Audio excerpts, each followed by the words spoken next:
Welcome to r/Maliciouscompliance, where OP's mom takes on a local Karen.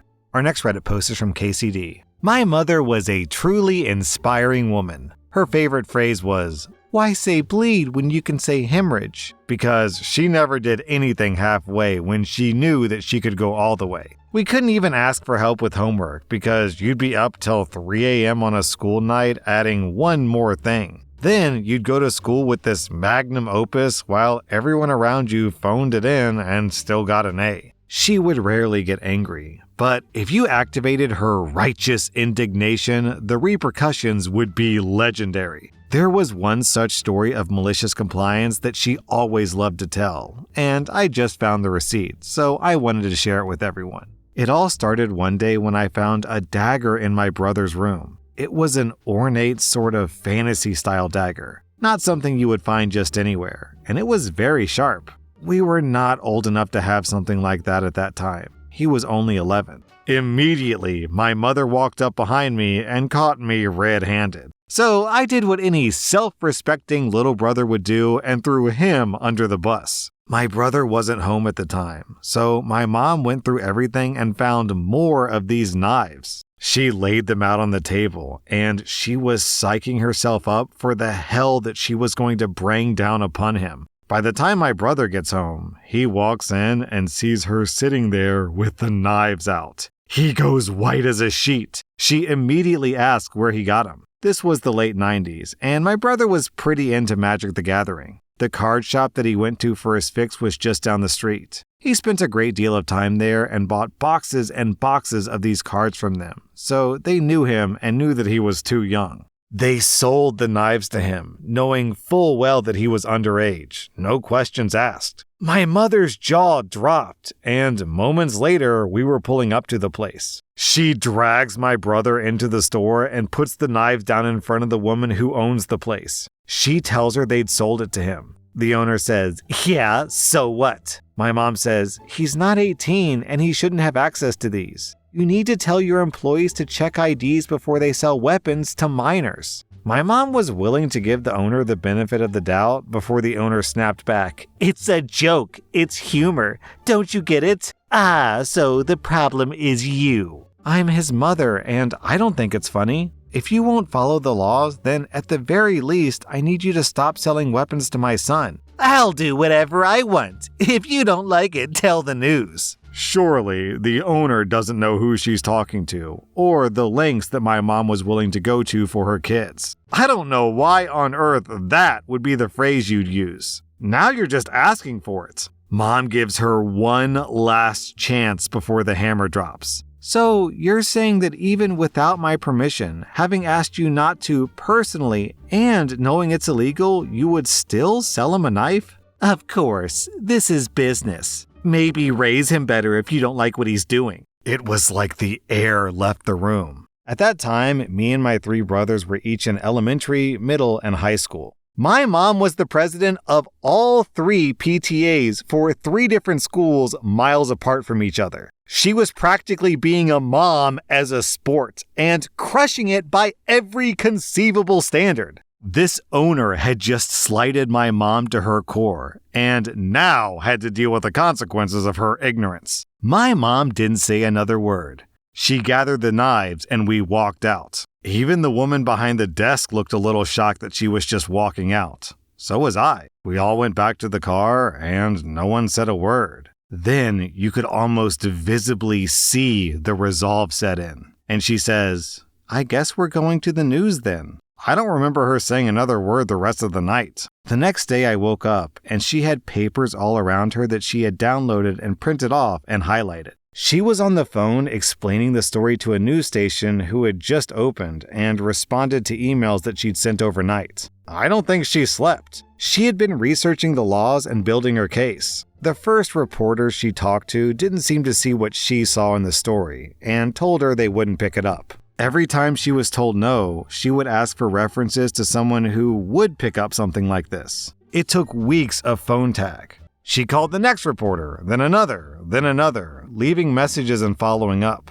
Finally, she found an investigative reporter who would work with her. They decided that the best course of action was to put a hidden camera on my brother to send him undercover to buy something larger. Believe me, I am well aware of how outlandish that sounds. They met up down the street and gave my brother some money to buy the biggest weapons he could get. I seem to remember it being $120. They wired him up with a microphone and a spy camera that they'd bought at Radio Shack, and he went in and he bought a legit full sword from the place. They jokingly told him not to kill anyone with it as he was walking out, and never asked to see an ID. Afterwards, the reporter interviewed the store owner, who stuck with her old fallback of it being funny to sell deadly weapons to kids. Then they interviewed my mom outside the shop, and the two of them argued on camera. Maybe because they'd already caught her on a hidden camera, she felt the need to double down. The owner must have had to think that people would side for her for some reason.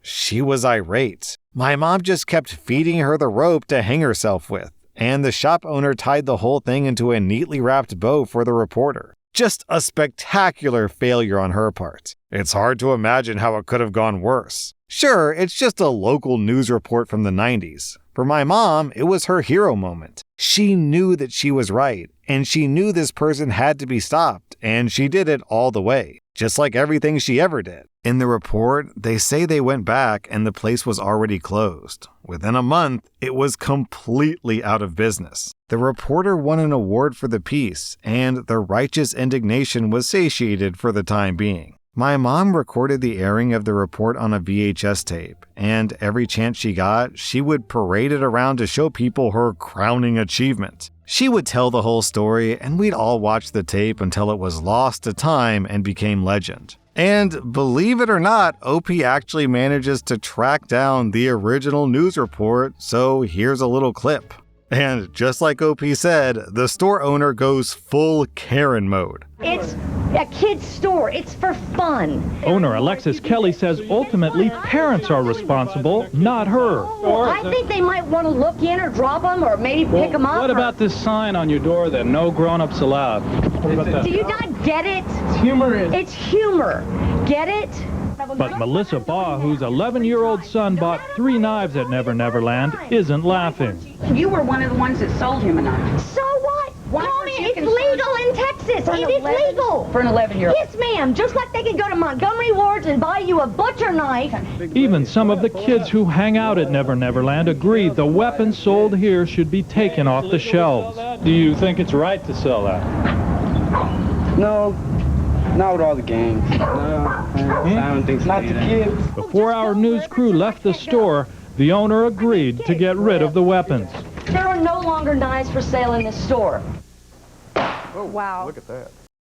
Our next Reddit post is from Little Diddy. This happened on the 4th of July weekend. I'm a member of a self-contained camp community, and I have a place there. It's a nice, quiet place with a lake and pools and a restaurant, things like that. I love it because my kid can be a kid like I was and go wander with friends and disappear until dinner time, and I don't have to worry. Our place is on a small cul-de-sac that's grassed in, and we use it for the kids to play, and we set up cornhole and all that. Because it's 4th of July, a bunch of people have guests, so the park is more full than normal, and a guest of someone on the circle parked at the edge of the grass. Well, my kid and another kid were playing catch, and one of the kids missed the ball and it hit the parked car. The owner of the car comes out hot and going at the kids. Me and the other kid's parent both go over to calm the situation. Obviously, if there's damage, we'll take care of it because it's from our kids. But this guy starts going off about all these dents and this big scratch and a crack in the windshield and that all this is the kid's fault. I was willing to be reasonable, but when you start saying you want a ton of extra work done trying to blame my kid, I get a little less reasonable. So we're going back and forth, and then he says the magic word, that if we aren't willing to pay for everything, he's going to call the park safety office to come deal with it. Knowing where this was going, I smiled and said, yeah, okay, let's do that. So the officer comes out, and to no one's surprise but this guy, the area his car is parked is a no parking area. So not only does the officer tell him to deal with it, because if he had followed the rules and parked in an actual parking zone, this wouldn't have happened. And because the car owner told the park ranger that he'd been there for 2 days with no issue before, he also got a nice fat ticket and an order to move his car. He turned bright red, but didn't say another word and moved his car, and we didn't see or hear from him for the rest of the weekend.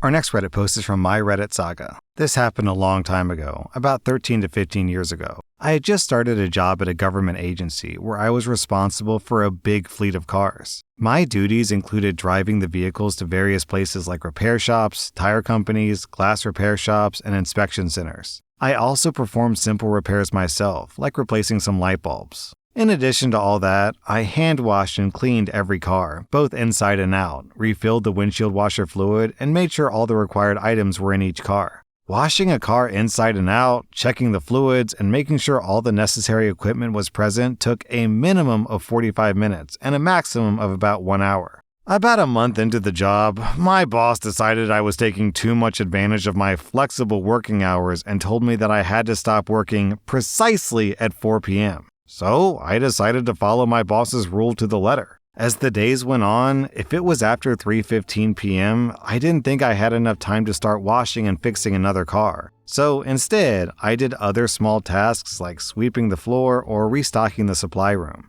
After a few weeks of this, my boss noticed that fewer cars had been cleaned and fixed in total. So he called me into a meeting to ask why. That's when I brought up his policy that I had to leave at exactly 4 p.m. and that I shouldn't be taking advantage of my flexible hours. My boss suddenly realized why I'd been taking advantage of the flexible hours before. I was simply working smart. Some days, I would go home a little earlier after a car was finished, and on other days, I needed an extra 5 to 20 minutes to complete a car. It wasn't a daily issue, but it happened often enough that the boss's new policy created a problem. So, after the boss thought for a moment, he said that we should go back to the way that I was working before. He apologized for his poor policy and admitted that he was wrong. I ended up staying at that job for about 2 more years, and we got along well for that entire time. What? The boss actually realized he was wrong and apologized and corrected his course? Instead of doubling down and taking it out on you? What? This is like a true unicorn manager. Our next Reddit post is from 0313. Several years ago, a friend, Mark, started a home-based computer software business. He and his wife lived in their home for about 10 years and had a well-established home phone number. This was around the time that cell phones were just beginning to be popular, so 95% of people still used mainly landlines. Mark worked 2 p.m. to 10 p.m., the same shift as his wife, so his customers could be free to discuss their computer needs uninterrupted after their own business closed for the day. Most computer maintenance still had to be done in person instead of remotely, so customers could drop off devices after work and pick them up from Mark's back porch on their way to work the next day. All went swimmingly for a few months, until a new doctor opened up a practice in town, complete with a telephone number differing from Mark's by 1 digit. Mark's number had a 3, where the medical office had an 8 in the last 4-number combination. Misdialing was frequent. At first, there were occasional calls, to which Mark would patiently redirect the caller. As time wore on and the doctor's office got more and more referrals from local hospitals to give Mr. New in Town an established client base, the calls began to come at all hours, 24 hours a day. Weekends, nights, holidays, you name it. The office still got calls after hours to an answering service for patients to find out who was on call, and for the hospital staff to reach doctors after hours. Mark had to unplug the telephone just to have a conversation over lunch with his wife, and in order to sleep. It's also not ideal when you have 3 daughters of dating age out after dark. Mark called the doctor's office and asked them to please change their numbers so he and his family could get some peace and quiet, and so he could build his own business to support them. Since Mark had his phone longer, he felt the doctor should be gracious and change his number to a different one to stop the confusion. He was told in about so many words by the doctor that it was too bad, but nothing was going to be done, because advertising, stationery, business cards, and signage were expensive to redo.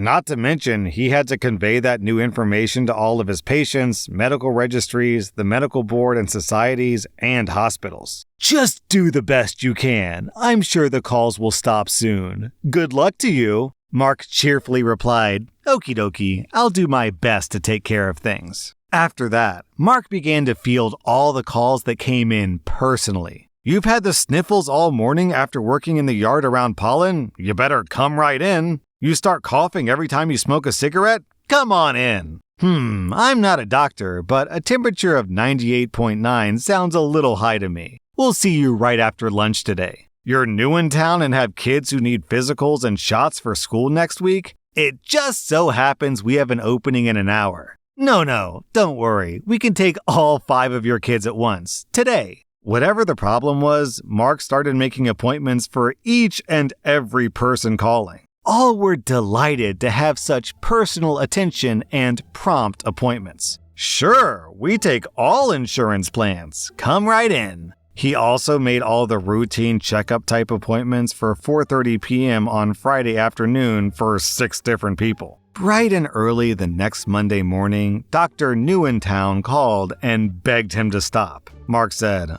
"I will if you will." The doctor had a new phone number before the end of the week. That was r/Maliciouscompliance, and if you like this content, check out my podcast where I publish the exact same episodes. Also, hit that subscribe button because I put out new Reddit videos every single day.